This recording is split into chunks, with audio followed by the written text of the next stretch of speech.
Hello and welcome to Hiragana Quick and Easy Lessons.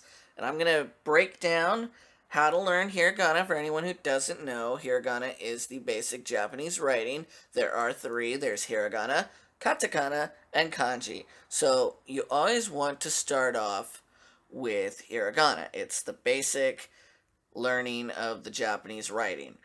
And it is the perfect gateway to really learn your quest into the Japanese language. And so we're going to break down the first three sections of hiragana in this video, and I'm going to show you easy to use methods on how to learn this. So let us begin. First, we're going to have the first five vowels. So in most of the Japanese writing, you're going to have a line that goes over. Always start from left to right, horizontal, then down, and then from the side, up, down, up, over. That's ah. As in open your mouth and say ah. Alright, next we have E, like what the letter I makes. Now, E, a good way to remember, is two islands in Hawaii. So remember that, Hawaii. All right, next is U.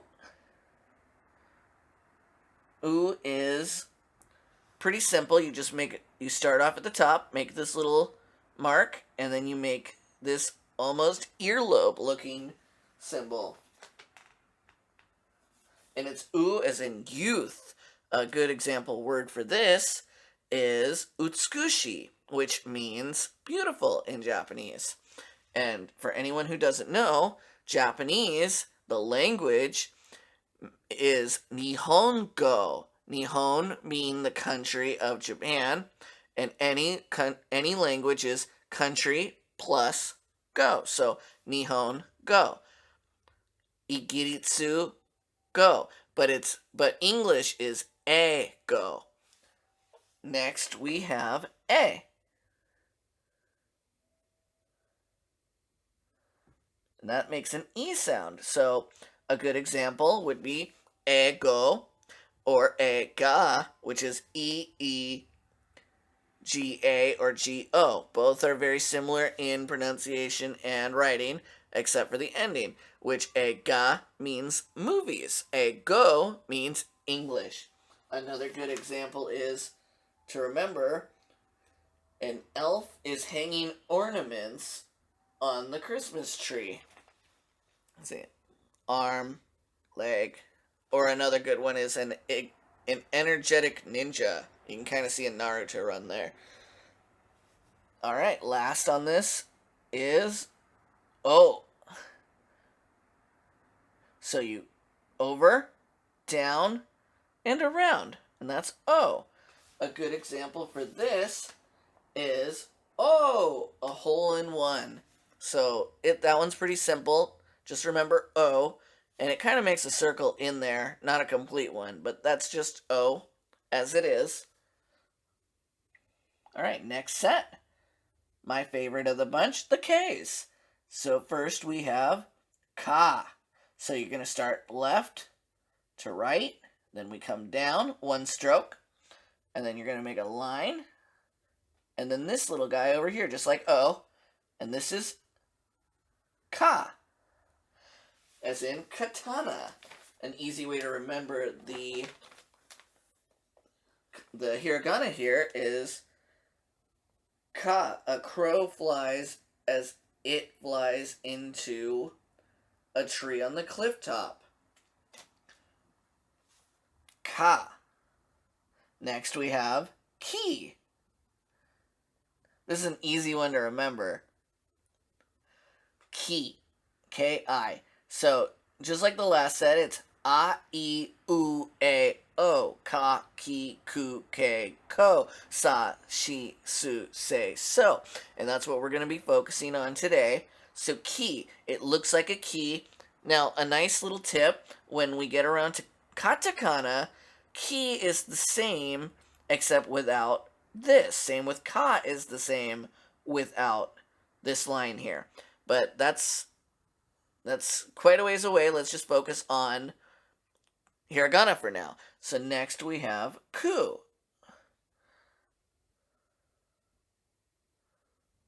Now, ku is kind of easy to remember because think of like a cuckoo bird. It makes the beak of the bird.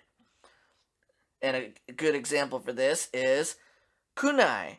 A good example for ki is kiki, which means to listen. And then ka as in katana, like the samurai. Next we have ke. And speaking of samurai, so you're going to go left, down, over, and down, and that makes ke. And I like to think of it as a sheath and a sword. And a good word for this is ke as in kendo, the Japanese sword fighting. Next is ko. Now think of the E, but instead of going up and down, it is now going side to side. And that is ko. Ka, ki, ku, ke, ko. Now, there's two sets to this. You have ka, but now we're going to put what's called 10-10s on here. So now, with these little 10-10s, you're going to just think of all these with a G instead of a K. So ga, gi, gu, ge, go.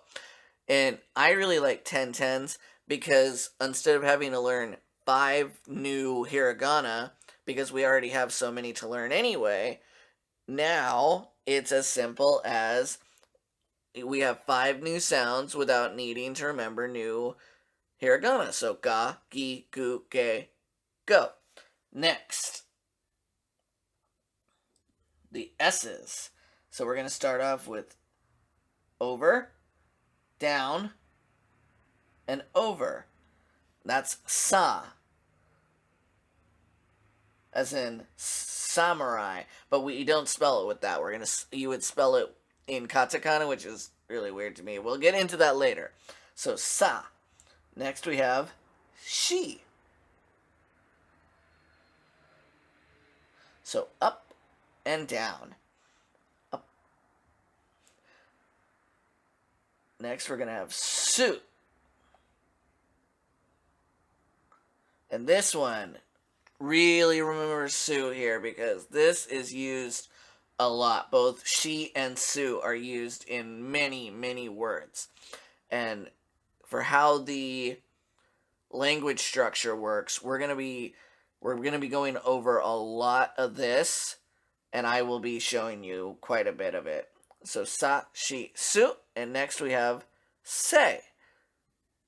So over, down, and over. Se. I live in a town called Seiseki, which has se in it quite a bit. So next we have so. So left, over, down, over, and that's so. Pretty simple. S's aren't too bad. Now, a good way, just like the last set, we have 10-10s. And so now the S's become Z's. So za, ji, zu, ze, zo. You really won't see too much Z, but it is a thing. Just keep that in mind. That's all I can say about that. And now for our last set for this video, the T's. First we have ta. And what I really like about this hiragana is it looks just like ta, except it has this instead. Next we have chi. So over, down, and around. That makes chi. Next we have ts. Now this one can get confusing. Not just for its pronunciation, but it sounds a lot like tsu. So try and be careful with these two. Fun things you can do with this character is you'll see this a lot when you get more into writing. Is let's say we take ah,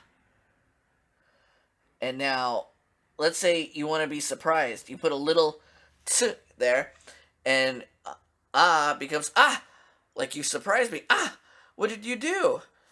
So there's ah, and so just try and keep that in mind when you see words that it's like, oh, how come they make that short example, like that short word, and like, so if you take, like, for a good example, 800 is hop yaku, and so you're going to be using that after the hop, and that's hop pyaku, and just food for thought. It's not as confusing as a lot of places will make it out to be, but it's good to have the facts as you're moving forward. Okay, so ta chi tu, and next we have te. And this is another one you're really gonna want to remember. Te, which this by itself means hands. Te, and now we have toe. So up, down, over. This one is kind of fun. So remember this, but think toe like it's your toenail, like your toe, actual toe.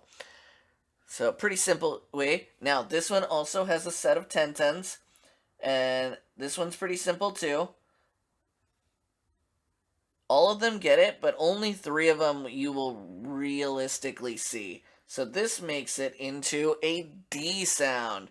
So da, di, do, de, do. Try not to think about these two too much with it. So ta, da, de, do. Now, de is going to be one of the most important because de, su, des. You're going to be using that in almost every end sentence there is. So try and keep that in mind. And with that, we're going to end today's video. So we will get on with the next set in our next lesson, but that is the basics of the first set. Thanks for watching, everyone. Mata ashtane.